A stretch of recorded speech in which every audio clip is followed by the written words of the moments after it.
Hello दोस्तों, आज के इस वीडियो में हम लोग बाल मनोविज्ञान प्रैक्टिस सेट जो कि super TET level UP TET level का यह प्रश्न पत्र यानी प्रैक्टिस सेट बनाया गया है, जिसमें बहुत ही महत्वपूर्ण प्रश्नों का इसमें संग्रह किया गया है।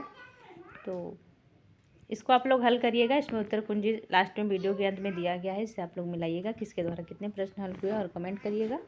तो इसमें पहला प्रश्न है, आज का बाल मनोविज्ञान का पहला प्रश्न है कि आज के प्रैक्टिस सेट का बालक के व्यक्तित्व का सर्वाधिक तीव्र विकास किस अवस्था में होता है। ऑप्शन पहला है शैशवावस्था, बाल्यावस्था, किशोरावस्था और प्रौढ़ावस्था। तो बालक के व्यक्तित्व का सर्वाधिक तीव्र विकास किस अवस्था में देखने को मिलता है। आपको जो उत्तर उचित लगेगा उसको लगाइएगा। अगले प्रश्न को देख लेते हैं। इसमें प्रश्न नंबर दूसरा इसमें है कि पियाजे के अनुसार औपचारिक संक्रियात्मक अवस्था किस आयु में होती है। पियाजे के अनुसार औपचारिक संक्रियात्मक अवस्था किस आयु को कहा जाता है या किस आयु में होती है। इसमें पहला ऑप्शन है कि 0 से लेकर 2 वर्ष, दूसरा ऑप्शन इसमें दिया है कि 2 से लेकर 7 वर्ष, तीसरा ऑप्शन इसमें दिया है 7 से लेकर 11 वर्ष और चौथा ऑप्शन इसमें दिया है 11 वर्ष से ऊपर। पियाजे के अनुसार औपचारिक संक्रियात्मक अवस्थाएं होती हैं, मूर्त संक्रियात्मक अवस्थाएं तो संवेदीगात्मक अवस्थाएं होती है, और इनका वर्ष क्या होगा, वर्ष का निर्धारण किस किस अवस्था को कब लेके किया गया है, किस आयु से किस आयु तक की अवस्था है। तो इसको आप लोग देख लीजिएगा। प्रश्न बहुत ही महत्वपूर्ण था, प्रश्न नंबर दूसरा। अक्सर इसमें प्रश्न इससे बनते हैं। तो अब हम लोग प्रश्न नंबर तीसरा देख लेते हैं। बालक के सीखने में सबसे अधिक प्रभाव डालने वाला कारक कौन सा है। प्रश्न नंबर तीसरा कह रहा है कि बालक के सीखने में सबसे अधिक प्रभाव डालने वाला कारक कौन सा है। ऑप्शन पहला इसमें दिया है, प्रश्न नंबर तीसरे का ऑप्शन पहला इसमें दिया है कि वंशानुक्रम, दूसरा ऑप्शन इसमें दिया है पर्यावरण, तीसरा ऑप्शन इसमें दिया है प्रेरणा, और प्रश्न नंबर तीसरे का चौथा ऑप्शन इसमें दिया है उपरोक्त सभी। तो इसको आप लोग देख लीजिएगा। अब हम लोग प्रश्न नंबर चौथा देख लेते हैं। आज के इस प्रैक्टिस सेट का प्रश्न नंबर 4 है, बुद्धि परीक्षण का सर्वप्रथम प्रयोग किसके द्वारा किया गया था या फिर किसने किया था। तो बुद्धि परीक्षण का सर्वप्रथम प्रयोग किसने किया था। प्रश्न नंबर चौथे का ऑप्शन पहला दिया है इसमें स्टर्न, दूसरा ऑप्शन इसमें दिया है गॉल्टन, तीसरा ऑप्शन इसमें दिया है बीने और चौथा ऑप्शन इसमें दिया है टर्माइन। कहीं कहीं टर्माइन ना देके टर्मन दे देता है। तो बुद्धि परीक्षण से प्रश्न जरूर बनता है, या फिर वो बुद्धि लब्धि पूछे या फिर बुद्धि परीक्षण से पूछे या फिर बुद्धि का कोई सिद्धांत पूछे, तो इससे प्रश्न जरूर बनता है। इसको आप लोग देख लीजिएगा। प्रश्न नंबर 5वां देख लेते हैं अब हम लोग। प्रश्न नंबर 5वां कह रहा है कि अधिगम की प्रभाव का नियम, अधिगम में प्रभाव का नियम किसके द्वारा दिया गया था या फिर किसने दिया था। अधिगम के कुछ सिद्धांत हैं, कुछ नियम हैं। तो इसमें कौन कौन से मनोवैज्ञानिक आते हैं और किसके द्वारा कौन सा सिद्धांत या नियम दिया गया था, इसको आप लोग पढ़ लीजिएगा। इसमें प्रश्न नंबर 5वां कह रहा है कि अधिगम की प्रभाव का नियम किसके द्वारा दिया गया था। ऑप्शन पहला दिया है पावला, दूसरा ऑप्शन इसमें दिया है स्किनर, तीसरा ऑप्शन इसमें दिया है थॉर्नडाइक और चौथा ऑप्शन दिया है, 5वें प्रश्न का चौथा ऑप्शन दिया है कोहलर। तो प्रभाव का नियम किसका है, किसने दिया था, अधिगम का है, जबकि ये नियम है प्रभाव का नियम। आपको जो उचित लगे प्रश्न, इस प्रश्न का जो ऑप्शन उचित लगे उसको आप लोग देख लीजिएगा। अब हम लोग प्रश्न नंबर 6वां देख लेते हैं। प्रश्न नंबर 6 इसमें कह रहा है कि समस्या समाधान विधि के प्रवर्तक कौन है, या समस्या समाधान विधि के प्रवर्तक कौन माने जाते हैं। तो प्रश्न नंबर 6 का ऑप्शन ए इसमें दिया है जॉन डेवी, दूसरा ऑप्शन इसमें दिया है किलपैट्रिक, तीसरा ऑप्शन इसमें दिया है ब्रूनर, चौथा ऑप्शन इसमें दिया है हार्वर्ड। तो समस्या समाधान विधि के प्रवर्तक कौन है, इसको आप लोग देख लीजिएगा। प्रश्न नंबर प्रश्न नंबर 6 हो गया। अब हम लोग 7वें प्रश्न की तरफ बढ़ते हैं। प्रश्न नंबर 7वां आज का ये है कि किस विधि में बालक स्वयं करके सीखता है। किस विधि में बालक स्वयं करके सीखता है। पहला ऑप्शन इसमें दिया है प्रश्न नंबर 7वें का व्याख्यान विधि, दूसरा ऑप्शन दिया है इसमें परियोजना विधि, तीसरा ऑप्शन इसमें दिया है प्रश्नोत्तर विधि और चौथा ऑप्शन दिया है स्केच। प्रश्न नंबर 7वें का चौथा ऑप्शन है चर्चा विधि। ये चारों विधियाँ जो है सीखने की जो विधियाँ हैं, इसमें व्याख्यान विधि, परियोजना विधि, प्रश्नोत्तर विधि और चर्चा विधि दिया है। ये चारों विधियाँ बहुत ही महत्वपूर्ण है। इन चारों विधियों को आप लोग देख लीजिएगा कि इस चारों विधियों में इसकी व्याख्या देख लीजिएगा कि इसके अंतर्गत क्या होता है, परियोजना विधि क्या होती है, व्याख्यान विधि में क्या होता है, एक शिक्षण और की क्या भूमिका होती है इस शिक्षण विधि के अंतर्गत। अब हम लोग प्रश्न नंबर 8वां देख लेते हैं। प्रश्न नंबर 8वां है कि शिक्षण के आगमनात्मक दृष्टिकोण का अर्थ है सामान्य से विशेष, विशेष से सामान्य, विश्लेषण से संश्लेषण या फिर सरल से कठिन। तो प्रश्न आज के प्रश्न बहुत ही महत्वपूर्ण हैं। सभी प्रश्न थोड़े से टफ हैं, लेकिन एग्ज़ाम में इससे भी टफ पूछेगा प्रश्न, इससे आसान नहीं पूछेगा। तो आज के इस प्रैक्टिस सेट को आप लोग ज़रूर हल करिएगा और कमेंट ज़रूर करिएगा किसने कितने प्रश्न को हल किए। प्रश्न नंबर 9वां दिया है इसमें कि शिक्षण का त्रिकोण में कौन शामिल नहीं है।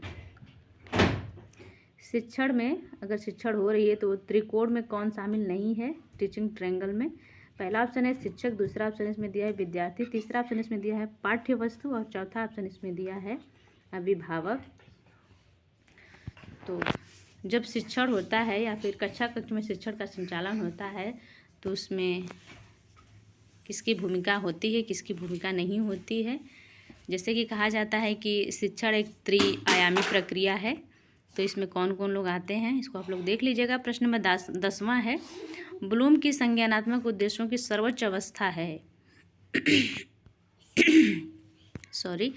प्रश्न नंबर 10वां है कि ब्लूम की संज्ञानात्मक उद्देश्यों की सर्वोच्च अवस्था है। ऑप्शन पहला इसमें दिया है 10वें प्रश्न नंबर 10वें का ऑप्शन पहला इसमें दिया है।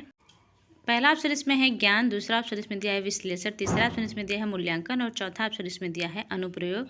तो ब्लूम के संज्ञानात्मक उद्देश्य की सर्वोच्च अवस्था क्या होती है इसको आप लोग देख लीजिएगा। अब हम लोग प्रश्न नंबर 11 को देख लेते हैं।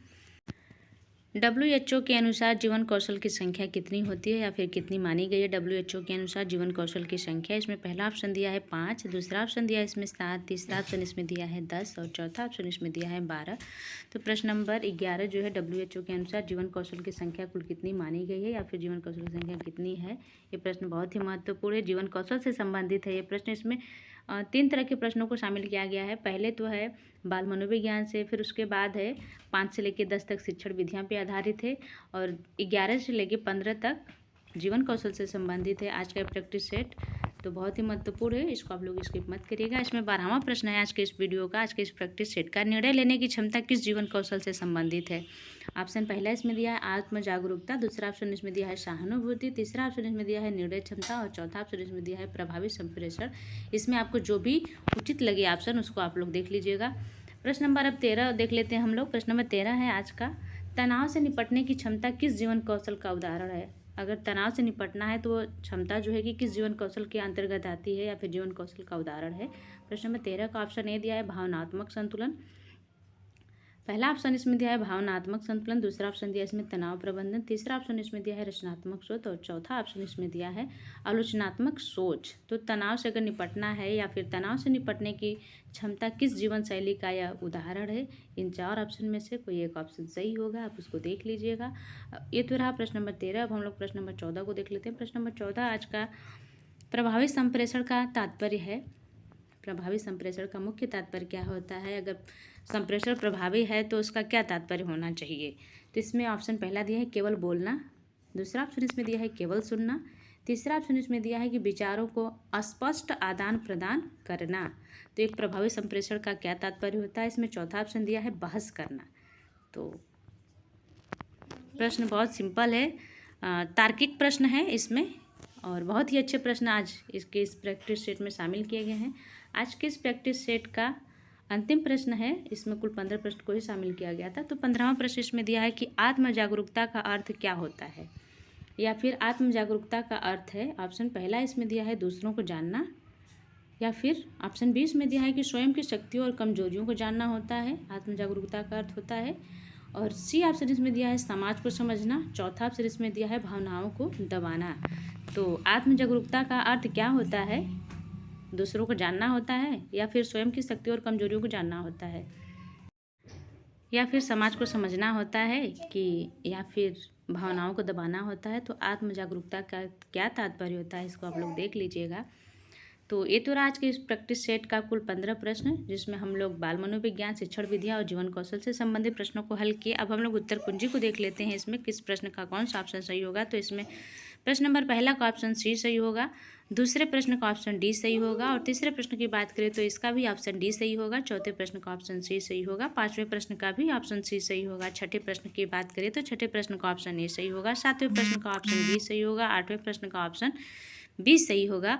नवें प्रश्न का ऑप्शन डी सही होगा। 10वें प्रश्न का ऑप्शन सी सही होगा। 11वें प्रश्न का ऑप्शन सी सही होगा। 12वें प्रश्न का ऑप्शन सी सही होगा। 13वें प्रश्न का ऑप्शन बी सही होगा। और 14वें प्रश्न का ऑप्शन सी सही होगा।